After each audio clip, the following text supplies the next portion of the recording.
Bonjour à tous, c'est avec grand plaisir que nous vous présentons le sommaire du numéro 19 du magazine Icaris.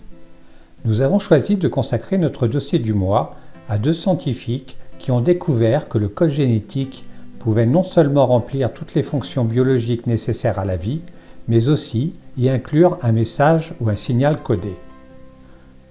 En effet, ils soutiennent que des êtres intelligents ont sans doute désiré communiquer avec nous à travers ce support exceptionnellement fiable offert par la molécule d'ADN.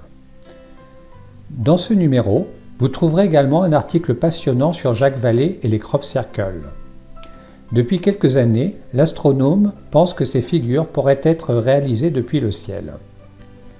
Et pour les expliquer, il a émis l'hypothèse que des militaires ou des entreprises liées à l'armée pourraient utiliser une sorte de faisceau dirigé à base de micro-ondes pulsées dans le cadre d'expériences sophistiquées de guerre électronique.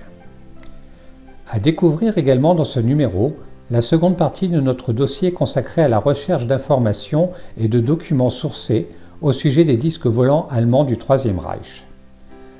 Nous aborderons cette fois-ci les prototypes de disques volants du Dr Walter Mead et les légendaires engins de type Vril et Onnebu.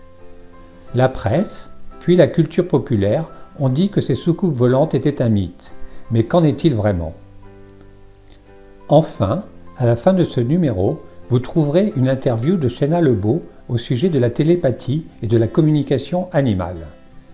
D'après elle, tous les êtres humains et les animaux disposent, dès leur naissance, de cette faculté innée et naturelle que les humains perdent au cours de leur évolution.